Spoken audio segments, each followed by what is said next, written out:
Entonces, nosotros hoy vamos a enfocarnos, digamos, a poder descubrir cómo es que los ángeles, ¿cierto?, actúan dentro del universo. Nosotros hemos estudiado hasta ahora en este curso que llevamos, hemos estudiado lo que son la Trinidad Divina, luego estuvimos hablando del éter y ahora vamos a hablar de los ángeles. Vamos a tratar de reunir, digamos, todos estos tres conceptos en uno solo, que es como la idea que vamos a tratar de hacer hoy. Si nosotros partimos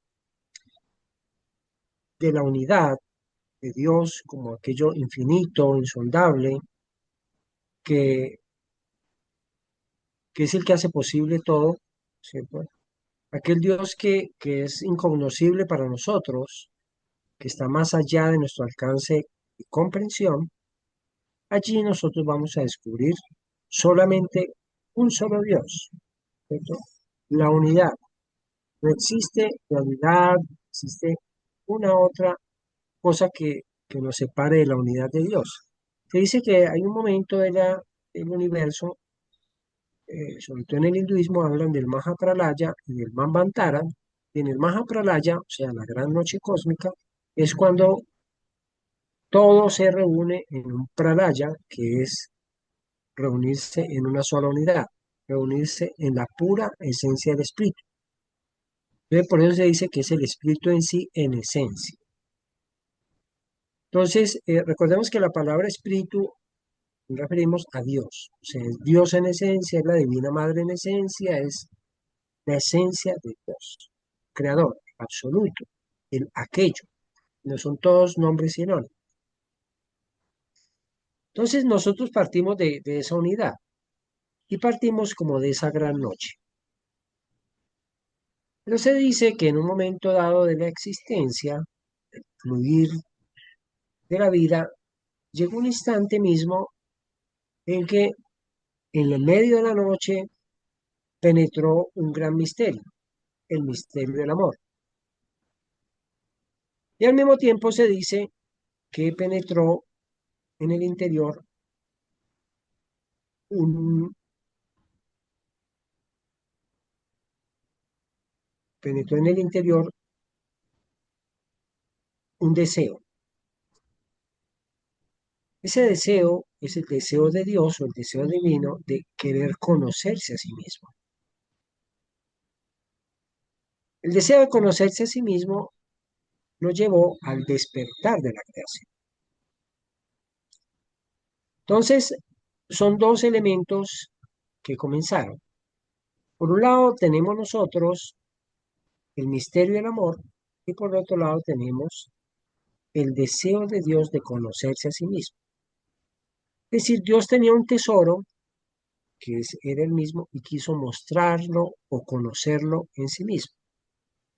Bueno, cuando comenzó ese deseo, ese deseo divino, empezó el despertar de la creación. Nosotros decíamos entonces que con el despertar de la creación apareció la dualidad.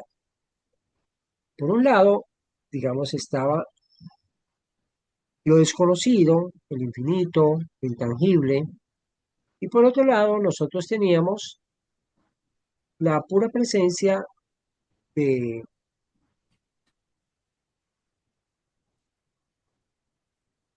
de lo que es el querer conocerse a sí mismo. Es decir, es como la esencia de la dualidad, del ser y el no ser. Pero ese deseo, ese pensamiento, digamos, se traduce en esa palabra que hablan allí de Sim, que es que en medio de la grandeza y de la luz apareció un espacio. Apareció lo que otros llaman, pues uno lo llaman así, Sim, otros lo llaman el gran huevo cósmico. Ese gran huevo cósmico marca entonces como dentro del infinito aparece lo finito. Dentro de esa infinitud aparece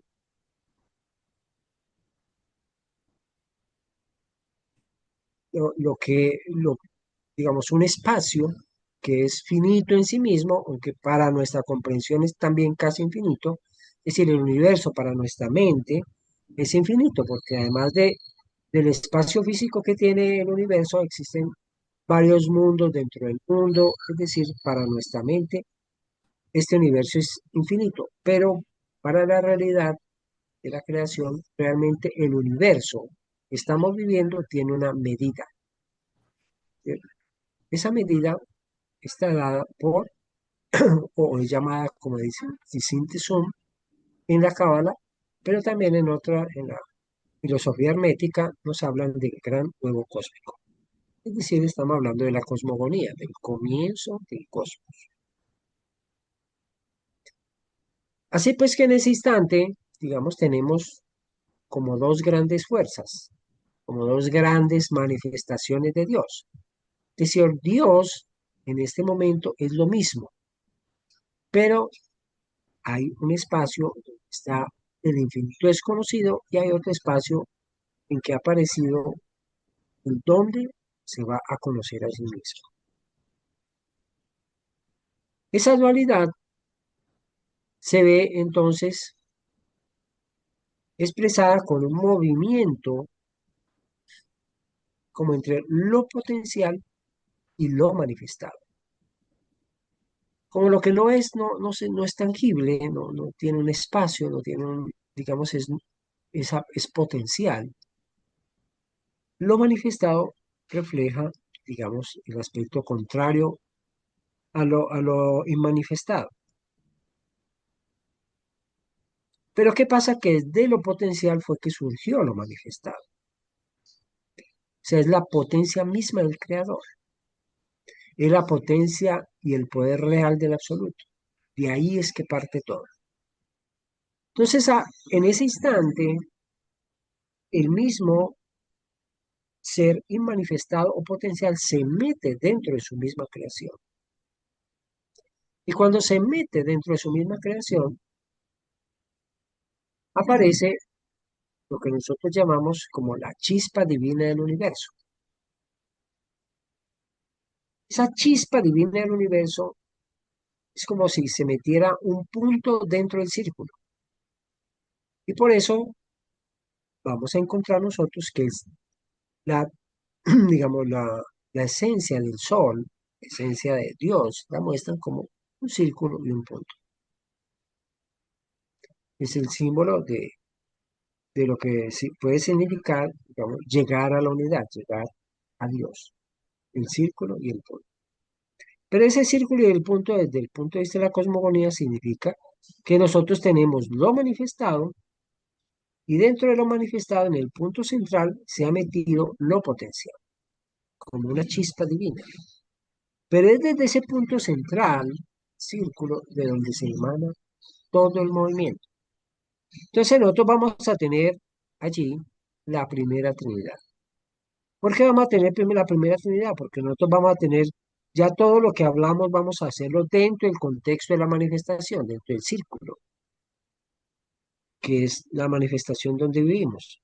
Entonces, dentro de ese círculo nosotros vamos a tener un centro que es el centro potencial o centro laya, o chispa divina. Y vamos a tener, así como en el huevo común, ¿no es cierto?, donde está la yema del huevo y está la clara del huevo, asimismo sucede en el universo. Pero hay un movimiento, y eso lo sabemos pues por la biología, entre la yema y la clara, que es lo que va dando las transformaciones propias del huevo, o sea, la manifestación de la vida. Entonces ahí es donde se genera la Trinidad. La Trinidad se genera entre lo potencial, lo manifestado y el movimiento entre el uno y el otro. ¿Qué significa entonces este proceso? Significa que si lo asimilamos digamos, dentro de lo que nosotros hemos hablado del éter, para ir cogiendo todos los conceptos, si nosotros lo movemos dentro del éter, vamos a encontrar que por un lado está el pensamiento divino que surge del centro Laya, ¿no es cierto? Esa chispa divina ahí donde está la creación de las ideas. Se emanan las ideas de allí. Allí emanan las ideas y, y esa emanación se hace creación a través de, del movimiento. Entonces, esa creación se hace en el éter, ¿sí? El éter es el lugar donde se hace la creación. Estamos hablando, haciendo el símil de la yema del huevo, estamos hablando de la clara del huevo. El éter es la clara del huevo, es lo que llena todo el espacio, lo que llena todo. O sea, donde se hace la creación. El éter no es un lugar específico, digamos físico, sino un lugar mental, donde las ideas toman forma, ¿sí? Entonces, ese éter recibe un movimiento, que es el movimiento de la creación. Es decir, una idea surge, emana del centro del huevo y esa idea toma forma en la clara del huevo. Ese movimiento emana la idea, se crea la idea, emana la idea, se crea la idea, establece un movimiento. Ese movimiento se hace a través de los 7 rayos cósmicos. Entonces ya vamos emparejando las ideas, ¿no es cierto? Entonces, por un lado, nosotros tenemos como el espíritu en sí, o sea, la esencia de Dios en potencia, y tenemos por otro lado, tenemos la, la esencia, ¿cierto? Y el movimiento entre el espíritu en sí entre la esencia y la sustancia, ese movimiento nos genera a nosotros la primera Trinidad. El segundo aspecto que nosotros estamos mirando es cómo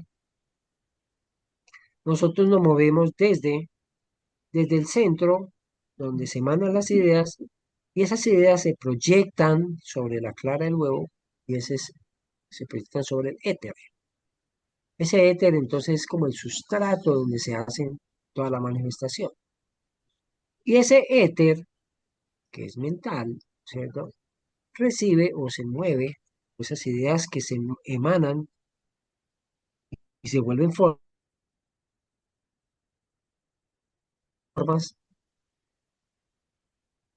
Esa es una primera comprensión de lo que es la Trinidad Divina. Pero la segunda comprensión de la Trinidad Divina, digamos, ya es porque hasta ahora hemos hablado con un nivel muy mental. Pero, digamos, vamos a hablar en un plano, y por eso se llama, la primera Trinidad Divina se llama la triada de la manifestación potencial. O sea, cómo funcionan las fuerzas, cuáles son las presencias que hay allí. La segunda, la segunda triada se llama la triada de la manifestación creadora. No ya la potencia, sino la creadora. ¿Qué pasa con con la creación cuando es creadora? Resulta que entonces ya hemos hablado que se va transformando, o estamos viendo cómo se van moviendo las fuerzas para que la vida se dé. Pero mientras en un momento dado, digamos, estamos viendo cómo emanan unas ideas que no sabemos de dónde vienen, y esas ideas se van moviendo a través de fuerzas, ¿no? Ahora, en este otro rayo vamos a ver claramente cómo son las fuerzas que se mueven. Y allí aparecen entonces, nosotros vemos que después de las triadas aparecen unos seres que llamamos los constructores. Vamos a adelantar un poco el proceso para entender qué es lo que estamos tratando de ver. Nosotros vamos a descubrir que la cosmogonía se mueve a través de 3 triadas, 7 constructores y 9 arquitectos divinos. 3 triadas, 7 constructores y 9 arquitectos divinos. Los arquitectos divinos nos referimos a los ángeles. ¿cierto? O al coro celestial o huestes divinas, son diferentes nombres. Pero entonces estamos hablando en este instante, vamos a ubicar en este instante en los constructores. Cuando nosotros empezamos a ver, digamos, esa tríada de la manifestación creadora, nosotros vamos a encontrar ya que el Espíritu Universal se expresa a través de un alma cósmica, y esa alma del cosmos se da como consecuencia la vida misma. Entonces siguiente, estamos hablando de Espíritu Universal, alma del cosmos y vida. Esa es la segunda tríada, o el segundo triángulo de la manifestación, o lo llaman también el segundo rayo. El segundo rayo de la creación, entonces, nosotros decimos que ahí nosotros podemos ver claramente el alma del cosmos y podemos ver el espíritu universal. Es decir, en cierta forma vamos a descubrir que nosotros hemos hablado que el espíritu marca para nosotros la conciencia, ¿cierto? Y el alma marca para nosotros la voluntad. Entonces vamos a alcanzar a ver que los constructores divinos son 7. ¿Y cuáles son los 7? Entonces, las dos grandes fuerzas que se están moviendo allí son la conciencia y la voluntad. Y estas a su vez entonces se expresan a través de los 7 constructores, que son la conciencia cósmica, la expansión de la conciencia y la estabilidad de la conciencia.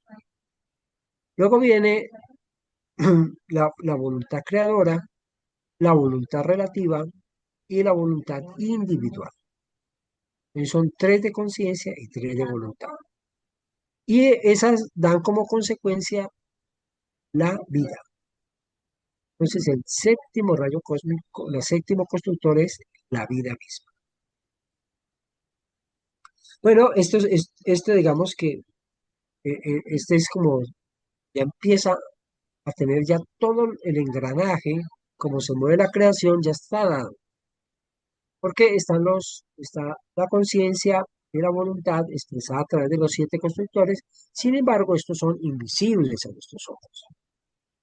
Las fuerzas que emanan estos 7 constructores divinos dan como consecuencia, decíamos, la vida misma, es decir, dan el último triángulo o la última triada que se llama el triángulo de la vida. El triángulo de la vida está formado por 3 expresiones que se llaman mente, energía, materia.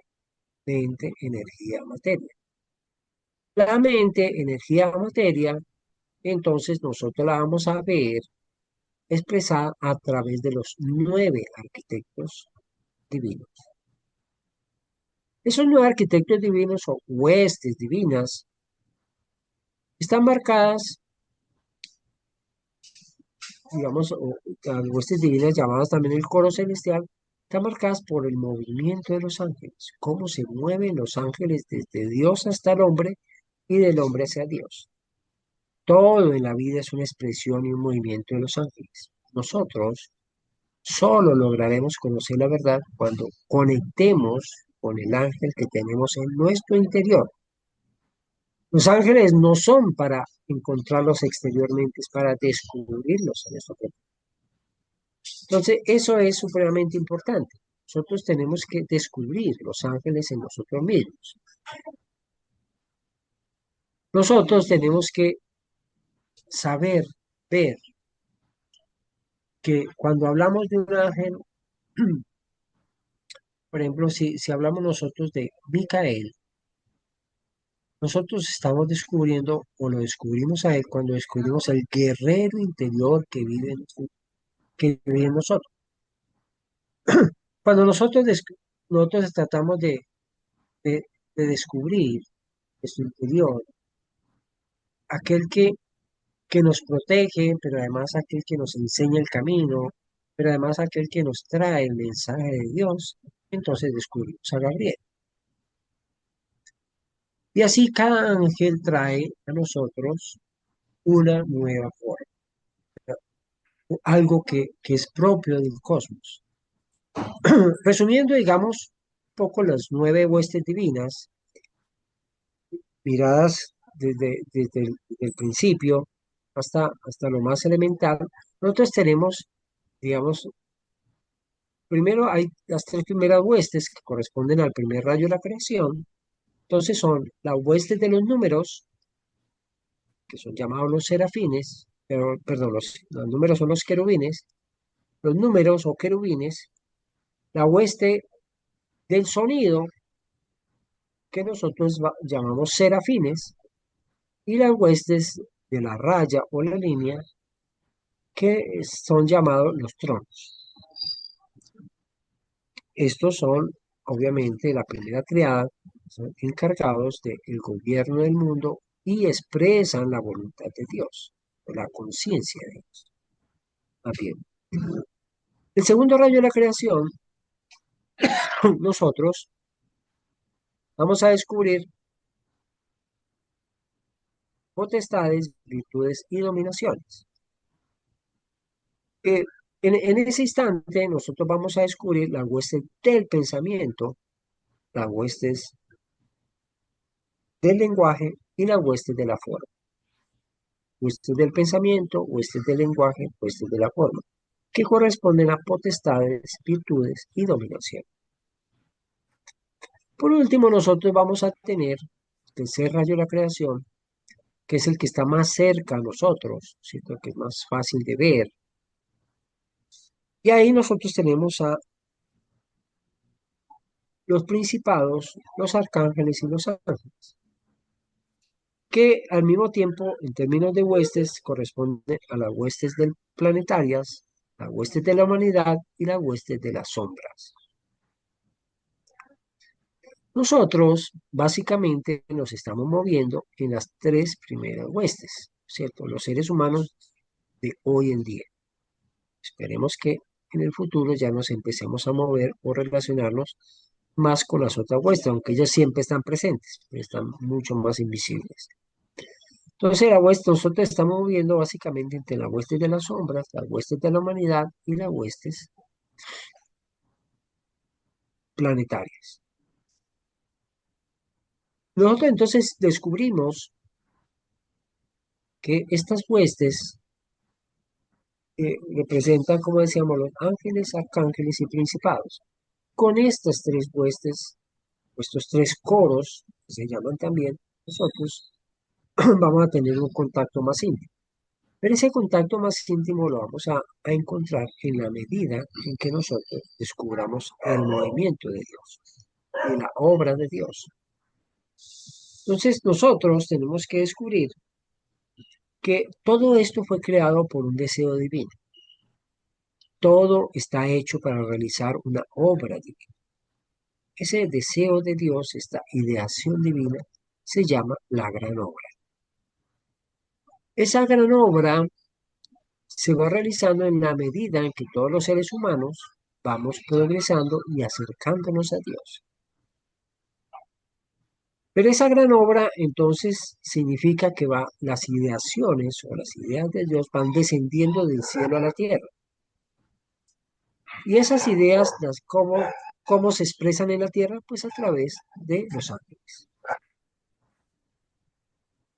Entonces, esos ángeles descienden del cielo a la tierra y nos enseñan a nosotros cómo desciende la creación desde el espíritu a la materia y nos muestran la materia misma. Por eso, como dice la pregunta, ¿qué significa la hueste de las sombras? Pues la hueste de las sombras significa ya la materia en sí. Como nosotros habíamos hablado del éter, el éter en la medida en que las vibraciones del éter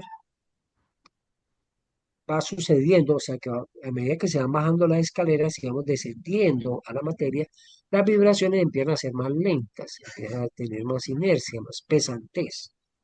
Cuando la vibración tiene una inercia profunda, una pesantez fuerte, eso se traduce en materia y ahí aparecen las sombras. ¿Por qué? Porque empieza a moverse de los instintos, el mundo mineral, vegetal y animal. Estas huestes de la sombra son indispensables para que se establezca la dualidad, pero obviamente indican, digamos, como la materia prima con la que nosotros hemos de trabajar, porque la idea es llevar la sombra a la luz. Y por eso nosotros hemos descendido, los ángeles han descendido hasta la materia, hemos bajado hasta las sombras, pero ahora tenemos que hacernos dueños de la sombra y elevarnos nuevamente hacia el cielo. Y ahí está la misión. La misión es llevar la sombra a la luz. Por eso no nos debe extrañar ni tampoco amargarnos la vida cuando nosotros decimos, no, es que yo tengo varias sombras, tengo muchos defectos, tengo malos hábitos y soy culpable de esto y de lo otro. Bueno, esa sombra hay que llevarla a la luz. Esa es tu tarea. No lo mires con tanta, digamos, no mires las errores o las faltas con apego, hay que mirarlas con desapego, hay que mirarlas como tareas. Yo tengo, ¿qué eres tú, egoísta? ¿Qué eres tú? No, tengo mucha rabia, yo soy odioso, yo soy tacaño, yo soy esto y lo otro. Bueno, todas esas luces, todas esas sombras hay que llevarlas a la luz. Y esa es la tarea. Y por eso, digamos, así como Dios descendió hacia nosotros a través de los ángeles, nosotros mismos hemos de encontrar nuestro ángel interior y ir ascendiendo las escaleras desde la tierra al cielo. Recordemos que esa es la visión de, de Jacob. Jacob vio unas escaleras y vio que los ángeles descendían del cielo a la tierra, luego se elevaban de la tierra al cielo.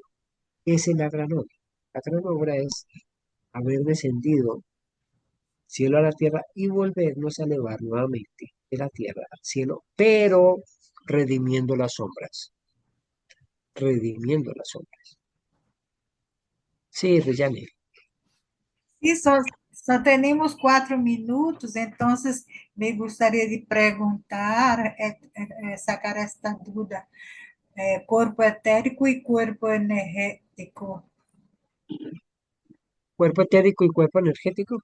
Sí, digamos que nosotros en la expresión de nuestro cuerpo, nosotros cada cuerpo tiene 7 cuerpos, de los cuales los 3 primeros son muy materiales. Los 3 primeros son, digamos, el cuerpo físico, cuerpo emocional y el cuerpo etérico, que es energía, lo energético, ¿no es cierto? Con la parte energética. Luego ya sigue el cuerpo astral, el cuerpo mental, y son 7 cuerpos los que nosotros tenemos, los otros son más sutiles, ¿no? Pero los 3 más materiales son eso, ¿no es cierto? Entonces, nosotros, el etérico corresponde al cuerpo energético, ¿no? O